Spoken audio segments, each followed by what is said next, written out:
Gold, trusted gold buyers. మీరు తాకట్టు పెట్టిన బంగారాన్ని విడిపించి ఈ రోజు ఉన్న మార్కెట్ ధరకు కొనబడను.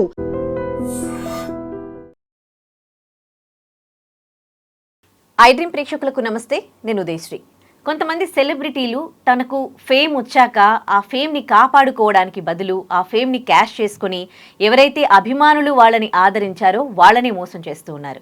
రీసెంట్గా మంగ్లీ కేసు కావచ్చు, ఇప్పుడు అశురెడ్డి కేసు కావచ్చు, వీటిలో ఇంకా వీళ్ళపైన కేసులు నమోదయ్యాయి కానీ నిజానిజాలేంటో ఇంకా బయటికి రాలేదు. కాకపోతే వీళ్ళైతే ఆరోపణలు ఎదుర్కొంటున్నారు. ఇప్పుడు అశురెడ్డి దాదాపు 9,35,00,000 ఒకరిని పెళ్లి చేసుకుంటానని మోసం చేసిందంట. అసలు సెలబ్రిటీలు ఇలా చేయడంపై ఏం మాట్లాడతారో చూద్దాం. మనతో ఉన్నారు public speaker, motivational speaker Rajani Rama గారు. మాట్లాడదాం. నమస్తే అండి. నమస్తే అమ్మా. సో మీ అభిప్రాయం ఏంటండి? ఒక సెలబ్రిటీ హోదా వచ్చాక చాలామంది సినీ తారలను చూస్తే వాళ్ళు దాన్ని కాపాడుకోవడానికి ఇంకా వాళ్ళు ఎక్కువగా కష్టపడుతూ ఉంటారు, చాలా చూసి ఆచితూచి మాట్లాడుతూ ఉంటారు. కానీ కొంతమంది ఇలా వాళ్ళకు వచ్చిన ఫేమ్ని ఎంత స్పాయిల్ చేసుకుంటున్నారు అంటే వాళ్ళకి అంత కర్మ ఏంటి, అసలు కోట్లలో మోసం చేయడం ఏంటి? సో మంగ్లీ కేసులో కూడా ఇంకా ఆరోపణలు ఉన్నాయి, ఆవిడ ఇంకా కేసు నడుస్తోంది. సో అది పక్కన పెడితే అశురెడ్డి రీసెంట్గా ఇలా 9,35,00,000 ఒకరిని పెళ్లి చేసుకుంటానని మోసం చేయడము, అసలు ఆయన ఇలా మోసపోయాడు. ఇలాంటి విషయాల్లో ముఖ్యంగా వాళ్ళని అభిమానిస్తున్న అభిమానులు ఎలాంటి జాగ్రత్తలు తీసుకోవాలి? వాళ్ళు ఎలా మోసపోతున్నారు, వీళ్ళు ఎట్లా మోసం చేస్తున్నారు? నిజంగా అసలు ఒక స్థాయికి వచ్చిన వాళ్ళు ఇంత ఇదిగా మోసాలు చేయరు. ఎక్కడ వాళ్ళు ఒక హుందాగా మెయింటైన్ చేస్తూ ఉంటారు. కొంచెం అప్కమింగ్ వాళ్ళు ఉంటారు కదా. నాకు అనిపిస్తుంది, నా అభిప్రాయం మీరు అడిగారు, నేను చెప్తున్నా. అప్కమింగ్ వాళ్ళే ఇలా వేషాలు వేస్తున్నారు. అంటే ఇదే పెద్ద గొప్ప హోదా, ఇదే గొప్ప స్థానం, దీన్ని మించింది ఇంకా లేదు అన్నట్టుగా ఈ స్థాయిలోనే తప్పటడుగులు వేయటం, మోసాలకి దిగజారటం లేదా మోసపోవటం. అంటే నేను ఒక పెద్ద హోదాలకు వచ్చేసాను, బాగా గుర్తింపుకు వచ్చేసాను, నాకు ఇంకా తిరుగులేదు అనుకుని ఎవరిని పడితే వాళ్ళని నమ్మి మోసపోయిన వాళ్ళు కూడా ఉన్నారు కదా. ఇక్కడ ఈ కేసు ఏంటంటే రివర్స్ అనమాట. ఈమె మోజులో పడి ఇంకొక ఆయన ధర్మేంద్ర సంథింగ్ అక్కడెక్కడ లండన్లో ఉంటాడు, ఐటీ జాబ్ కదా. మరి ఆల్రెడీ మ్యారేజ్ అయ్యింది, ఒక ఏజ్కి వచ్చి ఉంటాడు కదా, ఒక సమాజంలో ఒక స్థాయిలో ఉండి గౌరవప్రదమైనటువంటి లైఫ్ని లీడ్ చేస్తున్నాడు. కర్మగాలి ఇండియా వచ్చి ఈమె దాంట్లో ఇరుక్కుపోయాడు. అంటే ఇక్కడ ఇందాక అన్నట్టు చూసి కొన్ని దూరం నుంచి చూడాలంతే. దూరం నుంచి చూడాలి, ఆస్వాదించాలి, కళ్ళతో వెళ్ళిపోవాలంతే. అది సొంతం చేసుకోవాలన్న అత్యాశ ఉండకూడదు. ఇప్పుడు ఆ అత్యాశ ఉండబట్టే పేరు ఏదన్నా పెట్టుకొని లవ్వా, వ్యామోహమా, ఆకర్షణ, వాట్ ఎవర్ ఇట్ పెట్టుకుని తిరిగి అంటే నువ్వు బాగున్నావు, నువ్వు నాకు నచ్చావు, నేను నీకు నచ్చానా, మరి నాకు భార్యతో కుదరట్లేదు, విడాకులు తీసుకుంటున్నాను, ఇంకో పెళ్లి చేసుకోవాలనుకుంటున్నాను, నువ్వు చేసుకుంటావా, ఈ మాటలు కాదు అక్కడ తిరగడం. ఎన్ని సంవత్సరాలు తిరిగారు? 2018 నుంచి 25 వరకు.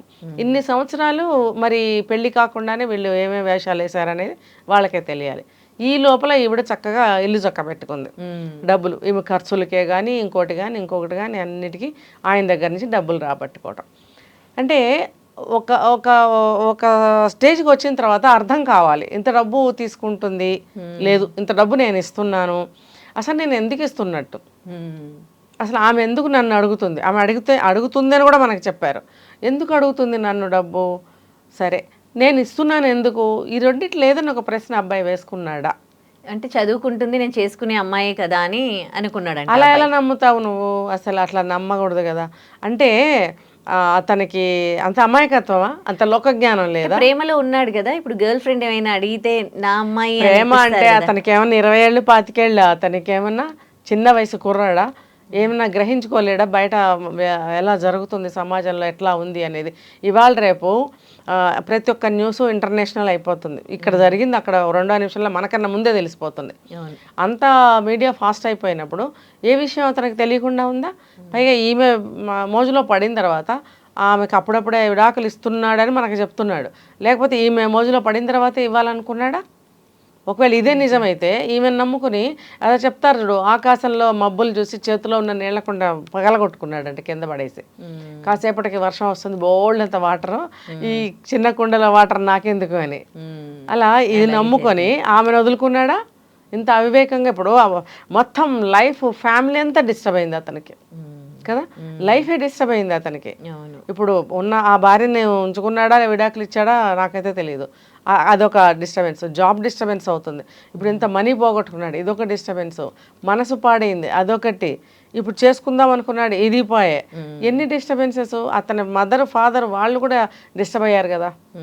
ఎంతమంది డిస్టర్బ్ అయ్యారు. ఒక చిన్న నీళ్ళల్లో ఒక రాయి వేస్తే ఎంత కదలికలు వస్తాయో ఇక్కడ కూడా అలాగే జరిగింది.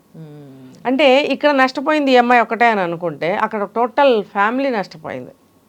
ఇది అందరికీ కూడా గుణపాఠం అవ్వాలి. సినిమా యాక్టర్సే కాదు, బయట కామన్ పీపులే కాదు, ఎవరైనా సరే కొన్ని సంఘటనల ద్వారా, కేసుల ద్వారా గుణపాఠం నేర్చుకోవాలి. ఇప్పుడు మనం ఇలాంటి పోకడలకు పోతే ఏ రేంజ్లో ఏ రకంగా నష్టపోతామో అనేది కూడా అర్థం కావాలి. ఇక్కడ మోసం చేసింది ఆ అమ్మాయితో పాటు ఇంకా వాళ్ళ పేరెంట్స్ కి, వీళ్ళ పేరెంట్స్ కూడా అని చెప్తున్నారు, అమ్మాయి పేరెంట్స్ కూడా. ఎందుకు వాళ్ళు కూడా డబ్బులు తీసుకున్నారు పెళ్లికి ఒప్పిస్తామని చెప్పి. అదేంటి మరి మొత్తం ఫ్యామిలీ చీట్ చేశారని చెప్పుకోవాలి కదా. సో ఇప్పుడు వీళ్ళందరి మీద A1, A2, A3, A4 ఈ ఫ్యామిలీ మెంబర్స్ అందరూ మీద పెట్టేశారు కేసు వాళ్ళు. మరి ఇప్పుడు వీళ్ళందరూ కూడా బాధ్యులే, అంతే కదా. చెల్లెలు తీసుకుంది, వాళ్ళ మదరు, ఈ ఫాదరు, ఈ అమ్మాయి, మొత్తం నలుగురు కూడా ఇందులో నేరస్తుల కిందనే వాళ్ళు A1, A2, A3, A4 అని పెట్టారు. ఈ అభిమానానికి సంబంధించి మీరు దాన్ని ఎలా, అంటే దాని నిర్వచనం ఎలా చెప్తారు? ఎందుకంటే అభిమానం ఎంతవరకు ఉండాలి అసలు? అది అభిమానం అంటే కొన్ని చూసి ఆనందించాలి, చూసి ఆస్వాదించాల్సినవి కొన్ని ఉంటాయి. ఇప్పుడు మూవీ ఉంది, సినిమా హీరో లాంటి మొగుడు కావాలి, సినిమా హీరోయిన్ లాంటి భార్య కావాలంటే అక్కడ దొరుకుతారా? ఒకటి ఉంటే ఒకటి ఉండొచ్చు బయట. అది గమనించాలి. సినిమా హీరోలో ప్రపంచంలో 1,00,000 క్వాలిటీస్ ఉంటే అన్ని హీరోకే ఉంటాయి. అలాగే హీరోయిన్కి కూడా 1,00,000 క్వాలిటీలు ఉంటే ప్రపంచంలో అన్ని హీరోయిన్లోనే చూపిస్తాడు. అన్ని క్వాలిటీస్ ఉన్న భార్య కానీ భర్త కానీ బయట దొరికే ఛాన్సెస్ ఉన్నాయా? అక్కడే తెలుస్తుంది. ఇదంతా కూడా క్రియేటివిటీ, అంతా కూడా మన ప్రాక్టికల్, మనం అనుభవించేది ప్రాక్టికల్ లైఫ్. సినిమా అనేది లైక్ ఫ్యాంటసీ అని చెప్పుకోవచ్చు ఒక రకంగా, అంతే కదా. అబ్బాయి ఇలా ఉంటే ఎంత బాగుంటుంది, హీరోలాగా బయట అబ్బాయి ఉంటే ఎంత బాగుంటుంది. మరి అది ఊహనే కదా. ఊహలో ఊహాసుందరుడు, రాజకుమారుడు కథలు ఉండేవి. మరి అలా ఊహించుకుంటే బయట ఖచ్చితంగా ఆపోజిట్ అయినవాడే దొరుకుతాడు భర్త అనేవాడు. అలాగే భార్య అనేది కూడా అదేంటంటే జస్ట్ మనకి ఎంటర్టైన్మెంట్, మైండ్ రిలీఫ్ కోసం ఒక సినిమా చూడాలి తప్ప, ఒకవేళ అందులో హీరోకి 1,00,000 మంచి క్వాలిటీస్ ఉంటే కనుక నువ్వు అబ్బాయి అయితే కొన్నైనా నువ్వు అవి అడాప్ట్ చేసుకోగలిగితే నీలో ఒక మంచి లక్షణాలు కొన్ని వస్తాయి. అలాగే అమ్మాయి కూడా ఇప్పుడు నువ్వు కోరుకుంటున్న మంచి మొగుడు ఎలా కోరుకుంటున్నావో అవతల అబ్బాయి కూడా ఒక మంచి భార్య కావాలని కోరుకుంటాడు కదా. నువ్వు ఒక అబ్బాయికి మంచి భార్య కావాలి అని అంటే నీలో కూడా హీరోయిన్స్లో ఉన్నటువంటి లక్షణాలు అట్లీస్ట్ ఒక 10 అన్నా నువ్వు అడాప్ట్ చేసుకోగలిగితే నువ్వు ఒకడు కోరుకున్న మంచి భార్య అవుతావు కదా. ఇలా ఆలోచించరు, అబ్బే స్వార్థం, నేను ఎలా అన్నా ఉండని, నాకు అలాంటి వాడు కావాలి. ఇది అనమాట. ఇలా చూసేదానికి దూరపు కొండలు నునుపు అంటారు. సినిమా మొత్తం కూడా దూరానికి నున్నగా చక్కగా కొండల్లాగా అలా మనం అనుకుంటాం, అలా కనపడతాయి. దగ్గరికి వెళ్ళి చూస్తే దాని మీద పెద్ద పెద్ద చెట్లు, కొండలు, జంతువులు అన్నీ ఉంటాయి. అయితే వీళ్ళు ఎప్పుడైనా కూడా చూసి ఆనందించాలే తప్ప దగ్గరికి వెళ్ళి అది ముట్టుకుందాము, చేసుకుందాము, అనుభవిద్దాము, భార్యను చేసుకుందాము అంటే అందుకు అలవాటు పడిన వాళ్ళు భార్యగా ఉండలేరు. పోనీ అభిమానుల గురించి మనం మాట్లాడుకున్నాం కదా. సో ఇప్పుడు సెలబ్రిటీస్కి సంబంధించి తీసుకుంటే టీవీ షోస్లో చేస్తున్న వాళ్ళు కావచ్చు, సినిమా స్టార్స్ ఎవరైనా, పాటలు పాడుతున్న వాళ్ళు ఎవరైనా కావచ్చు, వాళ్ళు ఎంత కష్టపడి ఇప్పుడు అందులో నిలదొక్కుకోవాలి, అందులో ఒక పేరు వచ్చిందంటే అది మామూలు విషయం కాదు. చాలా స్ట్రగుల్స్ ఉంటాయి వాళ్ళు ఎదగడానికి. అంత ఎదిగినాక ఎంతో సంపాదిస్తూ ఉంటారు. అంటే ఆ డబ్బు వాళ్ళకి సరిపోవట్లేదా? ఇంకా జనాల నుంచి ఇలాంటి మోసాలు జనాలను చేయడం ఏంటి? సో వాళ్ళు కూడా కష్టపడి పైకి వచ్చిన వాళ్ళు మళ్ళీ ఆ ఫేమ్ని పోగొట్టుకోవడానికి ఎట్లా సిద్ధపడుతూ ఉన్నారు అంటే ఆలోచించట్లేదా? వాళ్ళ యాంగిల్లో మీరు ఎట్లా చెప్తారు? ముందు చూపు చాలా మందికి ఉండదు ఉదయ. ఇప్పుడు ఒకటే కేటగిరీ కింద మనం అనుకోలేం వీళ్ళని. కొంతమంది గురించి ఒక యాక్ట్రెస్ గురించి నేను విన్నాను ఏంటంటే, భర్తను చంపేసి లవర్ సాయంతోనో లవర్ కోసమో భర్తను చంపించేసి, అంటే ఆయన అడ్డం వచ్చాడు ఈవిడ కెరీర్కి. సో ఈవిడ ఇండస్ట్రీలోకి వచ్చి బాగా నిలదొక్కుని డబ్బు సంపాదించింది. ఆ క్రమంలో ఆవిడ ఎన్ని తప్పులు చేసి ఉండొచ్చు ఆ తర్వాత. అంటే ఆవిడకి కావాల్సింది డబ్బు సంపాదన. డబ్బు డబ్బు డబ్బు డబ్బు ప్రధానము, జీవితానికి డబ్బు చాలా ఇంపార్టెంట్, డబ్బు లేనిదే ఏమీ జరగదు అని ఒక స్ట్రాంగ్ ఒపీనియన్తో ఉంటారనమాట వాళ్ళు. ఎవరు అడ్డం వచ్చినా సరే, ఇప్పుడు డబ్బు లేదు నేను బాధపడుతున్నాను, మొగుడు అని పట్టుకుని కూర్చుంటే వాడికి కాఫీ ఇవ్వాలి, టిఫిన్ పెట్టాలి, భోజనం పెట్టాలి, టైంకి ఇంటికి రావాలి, అదంటాడు ఇదంటాడు, గోల వీటితో నాకెందుకు, నాకు కెరీర్లో నేను ఎదగాలి, బస్ అడ్డం వచ్చాడు తీసేయాలి, ఇంకొకటి సాయంతో తీసేస్తారు. అంటే వాళ్ళకి డబ్బు చాలా ఇంపార్టెంట్. ఇలాంటి వాళ్ళు ఉన్నారా లేదా మనం చాలా విన్నాం అయితే ఉన్నారు కూడా ఇప్పుడు. అలాగే ఈ ఇండస్ట్రీలో మూవీస్లో అవనివ్వండి, బుల్లితెర అవనివ్వండి, ఏదైనా కూడా. రెండోది ఏంటంటే దీపం ఉండగానే ఇల్లు చక్కబెట్టుకోవాలనే మనస్తత్వంతో ఉన్న వాళ్ళు కొంతమంది. ఏది అడ్డం వచ్చినా సరే మనము ఈ అవకాశాలు మళ్ళీ రావు, ఈ అవకాశాలు వచ్చినప్పుడు మనం ఏం చేసైనా సరే ఎదగాలి, డబ్బు సంపాదించాలి. ఇక్కడ కూడా డబ్బే ప్రధాన పాత్ర వహిస్తుంది. ఇలా తీసుకుంటే మీరు అన్నారు చిన్నప్పటి నుంచి డబ్బు లేక చాలా కష్టాలు పడి పెరుగుతున్నాము, మాకు డబ్బు చాలా ఇంపార్టెంట్ అనుకున్న వాళ్ళు కూడా వెనక ముందు ఆలోచించకుండా డబ్బు సంపాదించే క్రమంలో ఏదైనా చేసేయడానికి సిద్ధపడిపోతారు. ఇవన్నీ ముందు ఆలోచన ఉండదు. ఇంకో విషయం ఏమనిపిస్తుందంటే, ఇంతకుముందు నెగిటివ్ ఫేమ్ అంటే కొంచెం అయ్యో జాగ్రత్తగా ఉండేవాళ్ళు. ఒకసారి నెగిటివ్ అది వచ్చిందనుకోండి వాళ్ళకి, అంటే అవకాశాలు రావు అని. కానీ ఇప్పుడు మీరు చూసుకోండి, ఎవరైతే నెగిటివ్ ఫేమ్స్ వస్తున్నారో వాళ్ళు ఇంకా సోషల్ మీడియాలో ఫేమస్ అవుతూ ఉన్నారు. సో అది కూడా వీళ్ళకి ఒక విధంగా అడ్వాంటేజ్ అవుతుందని ఏం పట్టించుకోకుండా ఇలాంటి ఏం కాదు. చూడండి మీరు, చాలా మంది అసలు అంటే ఒకసారి ఇలాంటి మోసాలు చేసిన వాళ్ళకి అంతటితో వాళ్ళ కెరీర్ ఏం ఆగిపోవట్లేదు.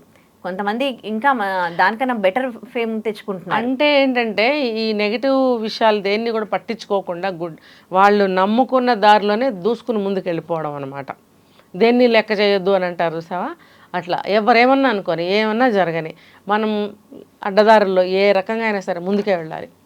మనం కొన్ని వింటున్నాం ఈ మధ్యకాలంలో, అంటే ఎలాగైనా సరే ఇంకా దాని అర్థాలు ఏమన్నా తీసుకోండి, ఎలాగైనా సరే ముందుకే వెళ్ళాలి, డబ్బు సంపాదించాలి, ఎవడేమనుకుంటే నాకేం, 2 రోజులు వాగుతాడు, వాడే నోరు పోసుకుంటాడు.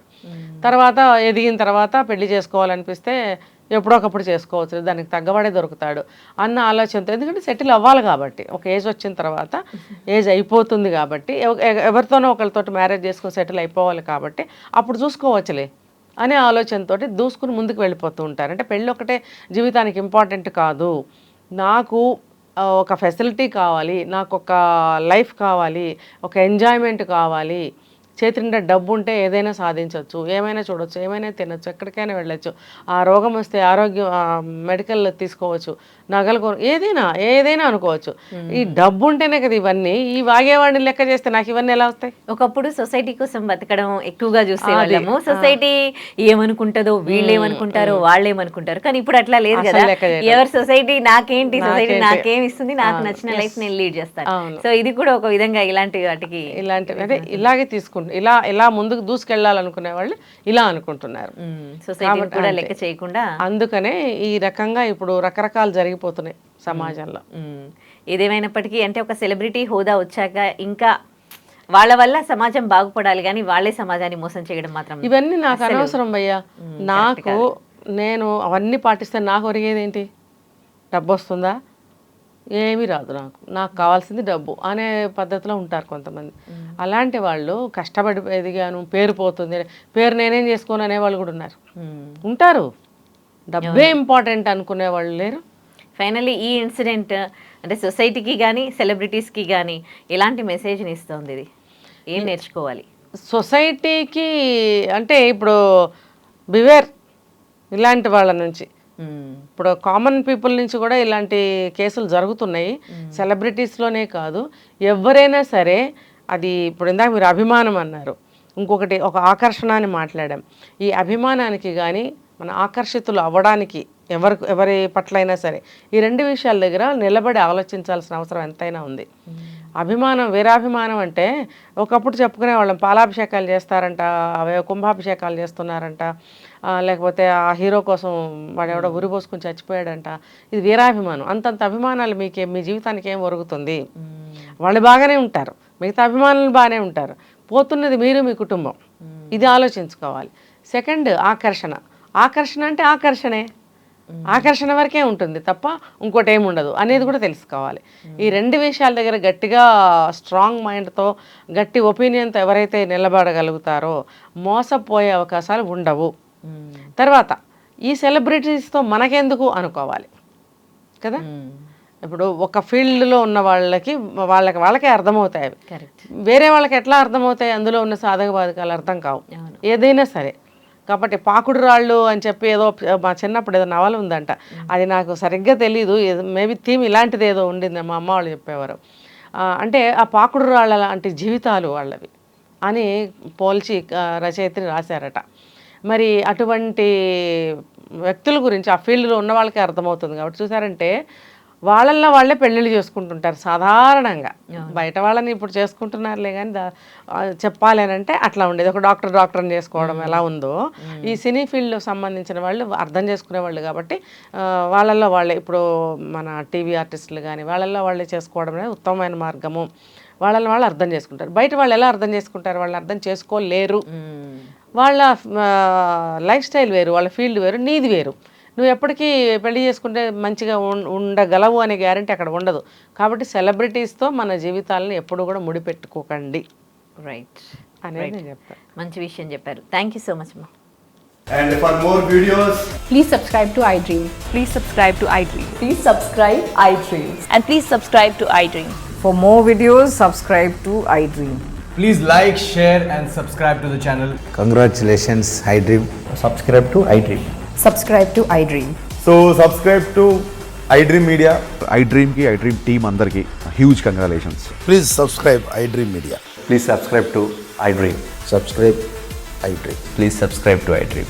iDream అంటే నా కళల ఛానల్ను సబ్స్క్రైబ్ చేసుకున్న నోరు తిరుగుతలేదు, మీరైతే గంట గుర్తు కొట్టండి. For more such videos, please subscribe to iDream.